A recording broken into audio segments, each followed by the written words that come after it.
Hello, Facebook. Scott Hootmacher, Hootie, the brand manager for Lifetime Triathlon, coming at you with a really interesting experience, I guess. We're actually sitting here in New York City, although we're talking about South Beach in Miami Beach, Florida. This is a 30-minute webinar, and we're going to go through top to bottom about the race experience coming up at South Beach, which is 26 days away. The South Beach Triathlon kicks off our Lifetime Tri Series on April 15th, and that culminates with another 7 or 8 races, 7 more races for a total of 8, that ends back in Miami on September 30th with the Escape to Miami Triathlon. So we've got a lot going on right now. What I want to do first and foremost is to welcome everybody. Thanks for joining us. I know some of you may have joined us a couple of weeks ago when we had some technical issues. We won't talk about that, but we produce really good triathlons. Maybe our webinars could use a little bit of help. Maybe we'll throw that out there. But we're going to go, again, through a lot of detail here. Sit back, relax. We'll talk for about 30 minutes, and we'll have plenty of time for you guys to ask questions and engage that on our social platform here on Facebook. So what that looks like is we have some staff sitting back in the Chicago and the Miami offices. We're going to take care of you and field the questions as we talk here for a couple of minutes. Additionally, behind the camera is Gladys Cueto. Gladys is our race director for the New York City Triathlon, which happens July 1st right here. And I had mentioned that we're coming to you live from New York, which is odd to talk about the Miami Beach experience because we're giving our team in Miami a break from the big weekend. They produced the Sarasota Half Marathon on the west coast of Florida and had an absolutely stellar weekend. And they're just getting back to the office today, so we're going to give them this day off. You guys sit back and relax. Let us talk about your event, and we'll get right into it. How's that sound? All right. The agenda. We're going to talk a little bit about triathlon history. We're going to talk about South Beach specifically, the logistics, the course distances. Then we're going to flow into the athlete experience. We're going to show you a lot of photos and some video about what you will see, especially as you come into that race experience in that venue for the first time. South Beach is a really unique event in that we have travelers from nearly all 50 states who descend on South Florida, who use the winter time to train for this early season race and then ensure a really quality season of racing as they're already fit come April. And from that, we'll talk a little bit more specifically to our first timers. So anybody who's curious about training, how much it really takes, where to focus, swim, bike, run, nutrition, all of that, and then get into a little bit of the gear that's required for the sport. It is confusing, we absolutely understand that. There's a lot of nuances, but we always want to bring it back in the Lifetime world to say, as long as you can swim, bike, and run, we'll figure out a way to get you to the start line and you'll get there to the finish line. So we have a huge program coming up. We have a huge season ahead of us, and I think we should dig right into it. Is that fair? All right. Triathlon. What in the world? Triathlon is a simple sport combined of 3 individual sports. Swim, bike, run, always in that order, and the clock never stops. So that's a really important factor when it comes to anybody out there towing the line and wanting to think about a timeout or taking a break in transition.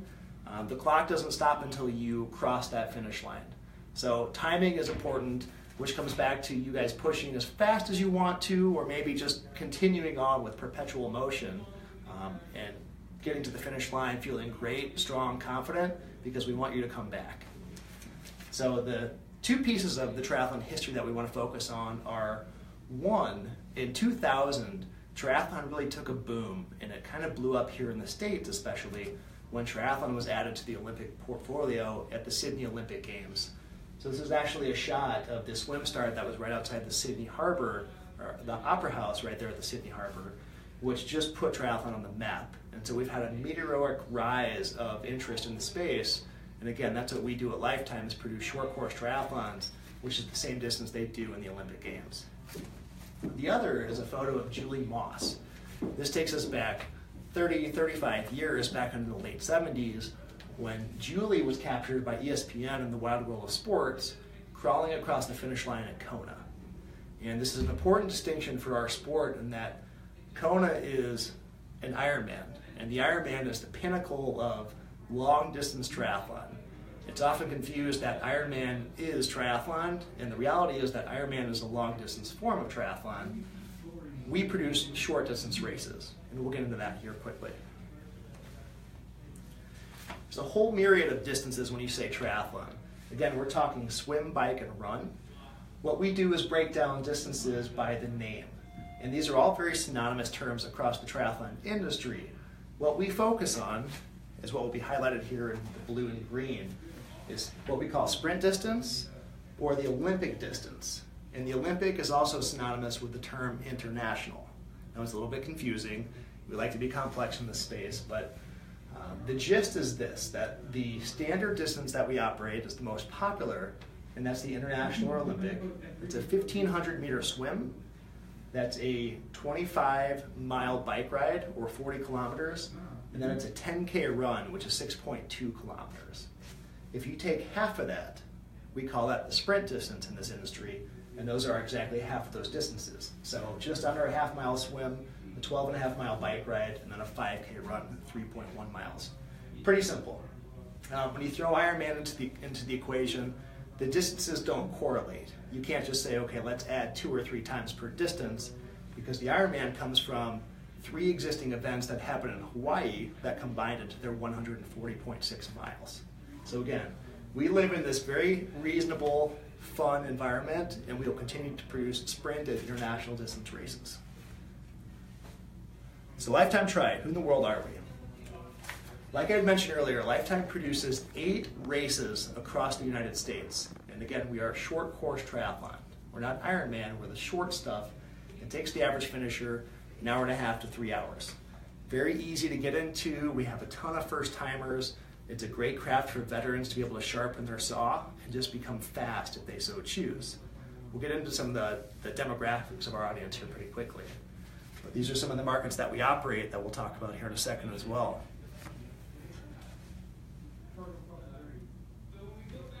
So who are we? Lifetime Tri operates signature events in some iconic destinations. And we have a couple of beliefs here that we always like to share, but basically anybody who loves this space, who loves the idea of getting into triathlon, swimming, biking, or running, we want to talk to you. There's a huge percentage, and that's where we really want to focus that energy and harness that craft of you guys coming out of the woodwork, experiencing one of our great races, enjoying the process, and sticking around for years to come. So we'll talk real quick about our race series. This is a very quick calendar. And again, this is a South Beach Triathlon focused session. We might as well kick off the season in South Florida. April 15th, then we move to Austin, Texas for the Cap Tex Triathlon on Memorial Day Monday, May 28th. Then we come right back here. The 2xU New York City Triathlon is July 1st. Lifetime Tri Minneapolis, presented by Just Bear Chicken, July 14th. Then we go to Chicago. We have 3 races in Chicago over the weekend between the 25th and 26th of August. The kids race, the super sprint race, and then the Chicago Tri. Then we hit Tempe, the Phoenix market in Arizona, which is a great late season race in mid-September. And then, as I mentioned, we round back to the Escape to Miami Triathlon. That's a big max cycle event that rounds out our series on September 30th. So a couple of quick notes that we really try to focus on here is getting newbies into the space. You know, newbies is it's a term synonymous with love. We always want to educate and inspire any athletes who are out there, whatever your interest, whatever your goals, whatever your ambitions, whatever your reason is for wanting to come into the space. We have a lot of opportunities to dig into that. So much like you see here on this board, we do webinars for each of our events.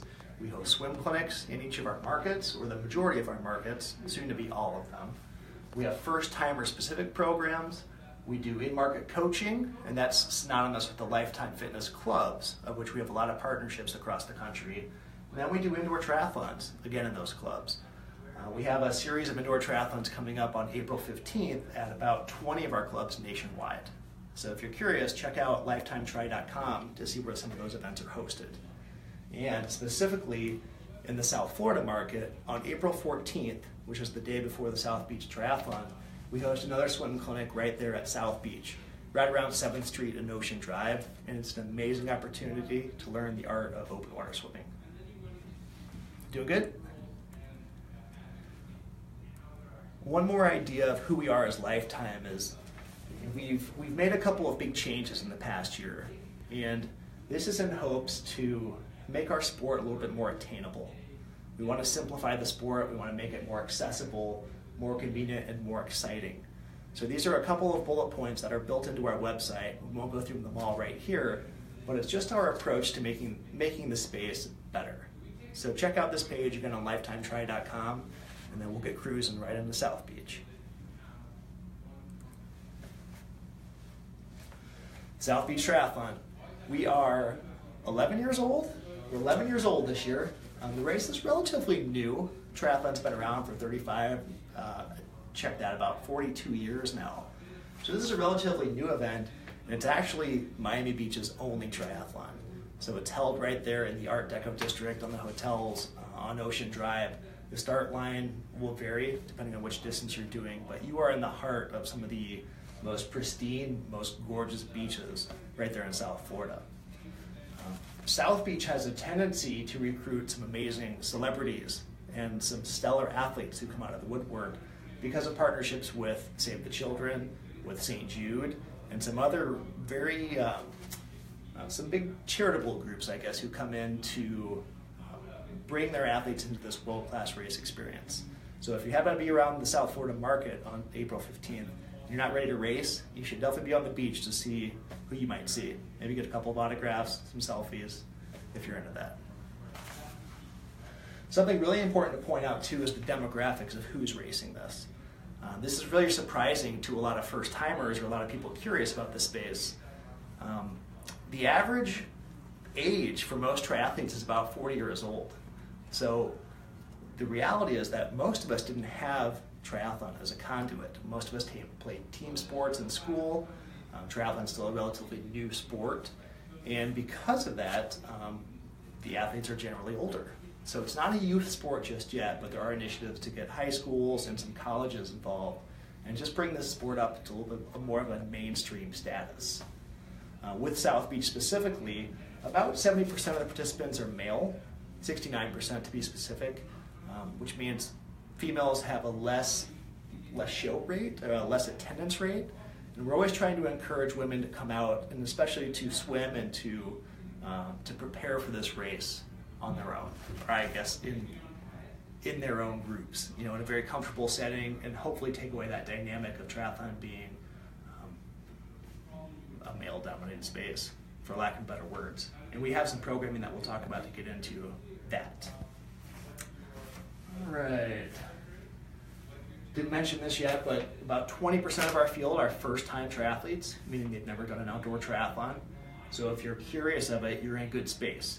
You won't be the only person out there who's never swam a half-mile in the ocean. You won't be the only person who's never completed a 10-mile bike ride or a 20-mile bike ride on the causeways. And obviously with South Beach being an amazing destination, especially in the early season, we have athletes who come from all over the world, from 30 countries, and last year from 32 states to come and race South Beach. All right. As I mentioned, South Beach has two distances, and they're in that short course space. We have the international, which is that standard distance, as well as, this is a unique kind of curveball that we'll throw at you, something we call the classic distance. The classic distance is named a little bit different from the sprint distance because the bike course doesn't allow us to turn around or to cut through where the typical sprint distance turnaround would be. So rather than about a 12.5-mile bike ride, the bike ride for the classic distance is a little bit longer. And we like to say you get paid, or you get more for your buck, more bang for your buck when you do the classic distance race. Additionally, the run course is 4 miles compared to the 5K, or the 3.1 miles, whereas the international distance is spot on with typical Olympic distance triathlon. One more thing that we're doing with Lifetime and then with South Beach in specific is that whatever your abilities, again, whatever your goals, whatever your experiences look like within any of our sports, or with any of those three sports, you have the option to pick which division or which group you start with. So we always start our longer distance athletes first. We always do the shorter distance athletes second. But as you come in to register, we're going to group you with any of these different groups in here who might have a better reflection of you as an individual. And what I'll emphasize here is the recreational waves, or the recreational divisions. If you're a first timer, you can opt in to start with fellow first timers. So again, you don't have to worry about being a slower swimmer or being intimidated by having Olympic athletes swimming over you, if that's a fear. If you have a spouse or some family, kids, whomever that you might want to start with, you can now do that with our friends and family wave. We have an early bird wave where if you choose to start early and then get out of there earlier, you can do that. And we also have a huge team and charity presence. So if you are part of a group in South Florida, we have a lot of athletes from New York, from this market who come down, you get the option to start with them as well. So it's really triathlon on your own terms. It's not just you being forced into the masses and having to deal with what comes. How we doing? Good? Good so far? All right, let's do this. Let's walk through a little bit of the race weekend experience. And this is really a slideshow of what's happening and what you should experience as an athlete, starting with the race weekend schedule. In triathlon, you must pick up your own packet. And we always ask you to do that the day before the race, which is Saturday, April 14th. The venue is at Lummus Park, which is at 5th and Ocean Drive, right there in the heart of Miami Beach. And our expo takes place between 9 and 6. So during that time, you'll pick up your credentials, your bib, your timing chip, swim cap, a lot of the little pieces that come with race registration. And you'll also have to check your bike, meaning you'll put your bike in transition, which is a great head start for you to understand where you're parked within the transition zone. Depending on that start group, like I had mentioned, we put all of you in the same transition space so you can start your day at the same time in the same capacity. On Sunday, that should say Sunday, that's actually a little typo there, but transition opens very early on Sunday morning, so you can come in, pump up your bike tires, put your water bottles down, just do some last minute checks and get ready for race morning. We always close transition, hard close at 6:30 a.m., which is also the time that the first wave starts.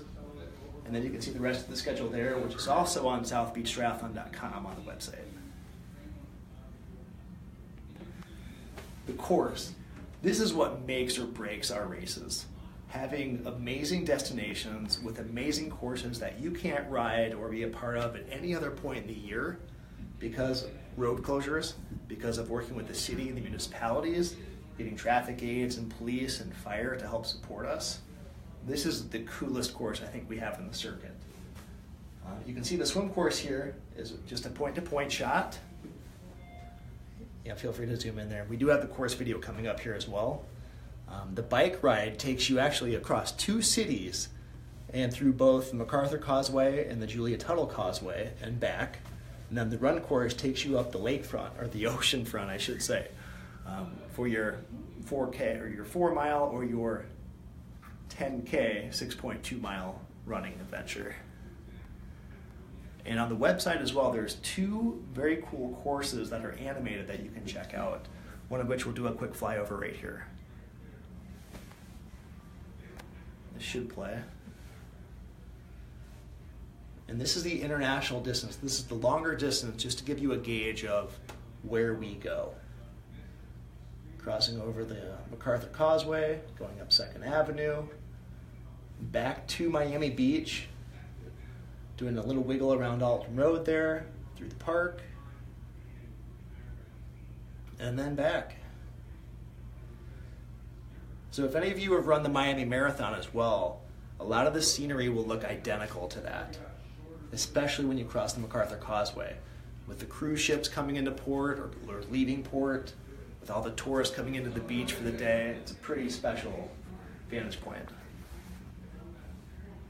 Anything to add to the course, Gladys? No, it's a really nice course. And you're in Miami Beach. I mean, you can't really go wrong with that. So these are some quick visuals of what the athlete experience will look like. This is kind of a blurry picture, but we take all the athletes up to either 15th or 10th streets to start, again, the longer distance or the shorter distance races. And we have wave signs that will start to congregate all of our athletes who are starting together. So every few minutes we start a couple of dozen athletes. From an aerial perspective, it looks like this. We have all the athletes back here, we have some spectators hanging out, and we have everybody corralled that comes through this chute to basically cross a timing mat so we know your race has started, and everyone jumps into the water. So Miami Beach, the South Beach venue here is just as gorgeous as it looks on this photo. The water is crystal clear. We've got a couple more photos of this. Very shallow start. That starts to get a little bit deeper. And then this is such a cool picture. Most of us who live and work in the triathlon space, we're not used to swimming in crystal clear water. And South Beach specifically in mid-April is about the best conditions that you could ever experience when it comes to racing short course triathlon. So water is crystal clear there. You can see to the bottom, the average depth is around 12 to 14 feet. It's not incredibly deep. And the swim course parallels the shore there as well. So everyone gets out of the water then at that point. You exit at the same place. You run into transition. This is a quick look at how our transition is racked. So all of your athlete numbers and your waves are dedicated on these racks with individual stickers to show you where you are specifically parked. That sticker corresponds to your bib number, basically, your athlete number through the entire weekend. Everyone grabs their bike, runs out of transition number 1. This is the shot of the MacArthur Causeway exiting Miami Beach. I think this is a shot of the Tuttle. Is that the Tuttle? Yes. Once everyone gets back from the bike course, jump into transition. You're going to leave your bike, take off your bike helmet. You're going to don your running shoes if you've got running shoes, glasses, hat, put your race bib on, because we always want to know that you're a registered athlete with your race bib on that run course. And everyone hits the boardwalk right there. So again, we parallel the shore, which is just north of the venue, for either your 4 or your 6 mile run. And then the last couple of 100 yards are really interesting because we actually finish you on top of the sandy beaches at South Beach. So we do take you off course and through some of the most, intense, festive, how else would you define South Beach? Crazy? Just a fun finish to a challenging day. That sounds good. Let's go with that. And then there is the almighty finish line. And again, this is all very compact, right in the race venue. It's just it's a Sunday morning in mid-April, and you've just finished an amazing triathlon experience, and you're set for life, right? So this is a really good climax to just like the perfect weekend. And again, with the majority of our athletes coming from out of market, you can't go wrong with this. Specifically, like any sport, triathlon not excluded, we have rules. These are some very high-level rules for what we need to enforce to make sure that the sport is both fair and safe for everybody out there. Headphones are the biggest no-no that we never want to see them in triathlon.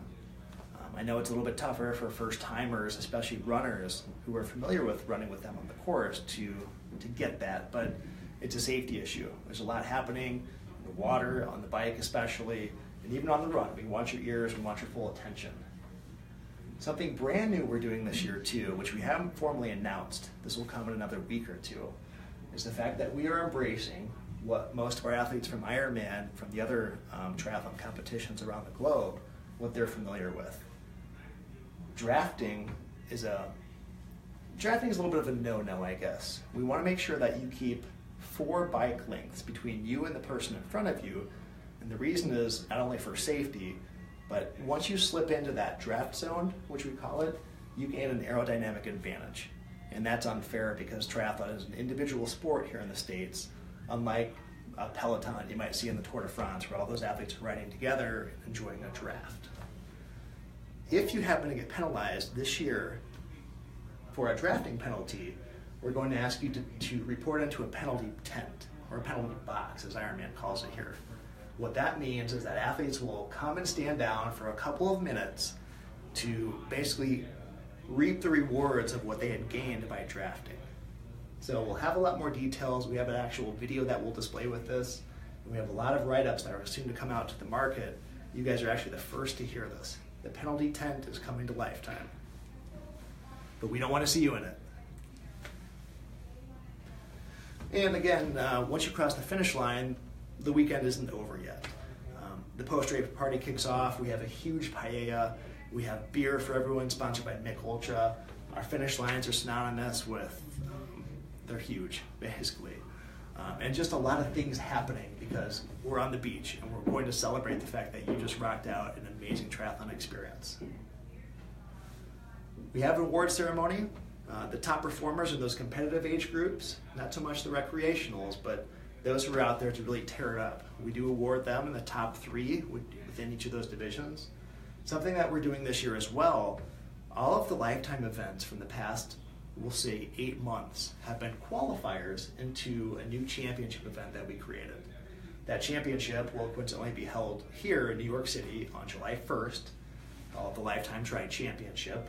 And the top 6 winners from each of these competitive age group, women and men, will qualify to earn a spot to come here and to participate for $50,000 in cash and prizes. Free bike transit is included with Tri-Bike Transport that we actually just debuted and released today. And there's a lot of other perks to coming to be part of this because we want to celebrate those athletes who are really putting the pedal to the metal. So this is the first time we're ever doing this in New York, and that race will be held in conjunction with our 2 times New York City Triathlon. So July 1st here in New York City is going to be an awesome experience. And again, we're going 6 deep. Some of you might ask that question. We're going 6 deep because we had to unfortunately cancel Escape to Miami because of Hurricane Irma back in September. So we're taking those spots that we would have given away at Escape and bringing them to South Beach. And this is just a quick summary, which is also on the website, of what the championship consists of.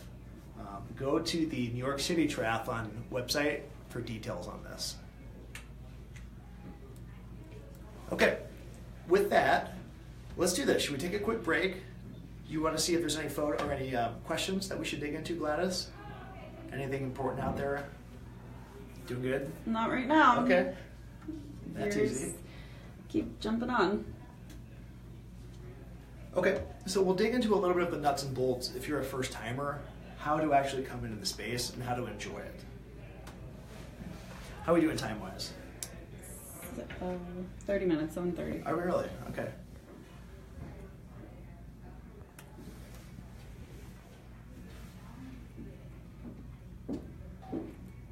Let me get through these real quick.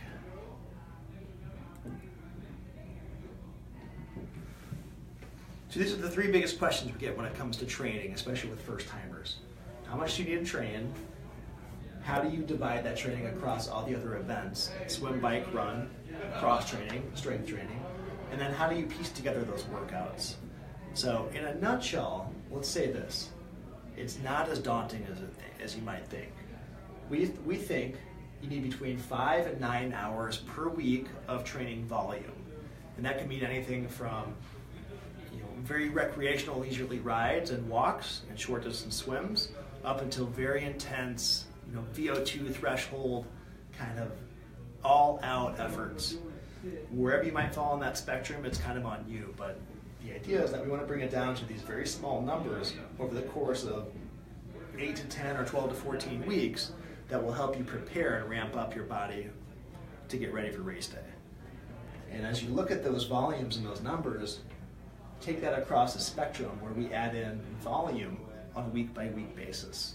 So here we'll say we might add 10% volume to your swim, bike, and run, which is a periodized schedule. After 2 or 3 weeks of that, we usually regress for a taper week or a recovery week, which helps your body to absorb some of that training. That intensity comes way down and you just start to relax. Once your body recovers after a week, you do the same thing. So it's a stair-step approach that just helps you to prepare for the distance that you're about to get into.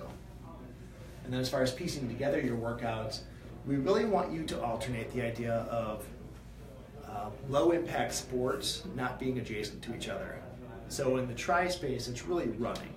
We don't want you running every single day because the wear and tear on your legs or your knees, that can get old, especially for you marathon trainers out there. So we want you to find a good balance of swimming and running, biking and swimming, and the combination thereof, with a couple of off days spread in between the course of the week.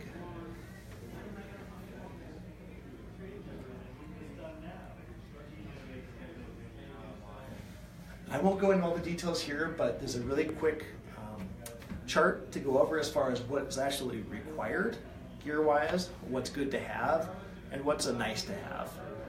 The required pieces, you need a swimsuit, no nudity in triathlon, sorry guys I should say, yeah. Might need goggles, but they're not mandatory. We do issue you a swim cap, which is a mandatory piece. You need to have a bike, and you need to have a bike helmet. Those are really the only two required pieces when it comes to racing on the bike course. We want you to have fluids, we want you to have sunglasses, and just a lot of the other equipment that you might not normally have, but it's going to help you have a good race experience. And on the run course, you really just need to have running shoes. Everything else is completely optional, but again, you need to stay clothed. I know we've had questions in the past. Ironman has a rule where guys must cover their torsos at all times as a fairness issue with women. In short course triathlon, between USA Triathlon and even ourselves now, guys are still able to be shirtless. So especially in South Beach, I know we have a lot of shirtless individuals.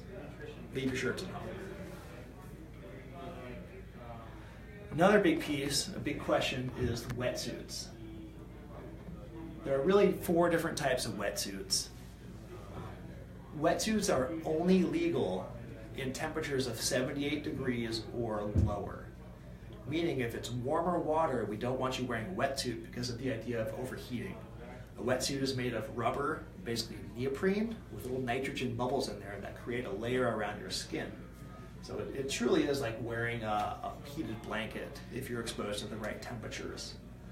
This is a long sleeve suit. This is what we call a sleeveless suit.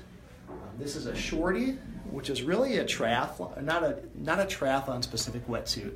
It's really made for water sports, for water skiing, and it's not recommended because it's very porous versus a very slick, like the first two, the finish there. And then this is what we call a skin suit or a speed suit. These can be made of either rubberized or textiled. It's either rubber or textile, I should say. And these can be used, again, in those same conditions of 78 degrees or below. That is a new number that we're coming out with Lifetime again to get back into our new rules, which will be announced formally soon. But 78.1 and higher, none of these will be allowed. And I should say, if it's a rubberized speed suit, that will not be allowed because that mimics what a wetsuit is all about. If this is textiled, if it's a fabric and you can breathe through it, then you are able to wear that in the warmer temperatures. So it's a huge piece to cover. And look at that. Just like wetsuits, there's a lot of options when it comes to bikes, and truly any bike goes. These are 4 samples of different bikes out there. Hybrid, a mountain bike, a road bike, 10-speed as a lot of people know it as, and this is something that's a little bit more triathlon focused. It's a TT bike, a time trial bike. These are all great and acceptable. The only issue when it comes to wearing a bike or to using a bike is that your bike must have a freewheel system. And think of the idea of pedaling backwards while you're cruising down the road or going down the hill. That's what a freewheel system does, is it allows that your crank arms to stop while you're still in motion. So we don't want fixie bikes out there. Fixed gear bikes can lead to some issues. We always want everybody to have the ability to coast. That's it. Honestly, quick and dirty. We will post this online for anybody who just tuned in, or any of you guys with questions out there. You can always come back to this, and we will have this posted on our website as well.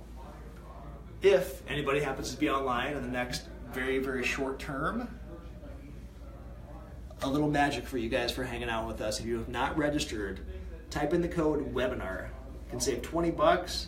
It expires tonight at 11:59, so how many hours do you guys have left? Maybe 3 hours or so? And check it out at southbeachtriathlon.com. You can register right there. Doing good? Okay. Well, it took a little longer than 30 minutes. Again, any questions, any comments, our team is online right now, so feel free to throw them out there. You can also email us at info@ltevents.com. Is that right? I think that's right.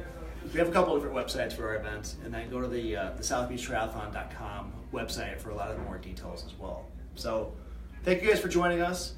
We are around. We hope to see you in South Beach, in Miami Beach on April 15th, and have a good night.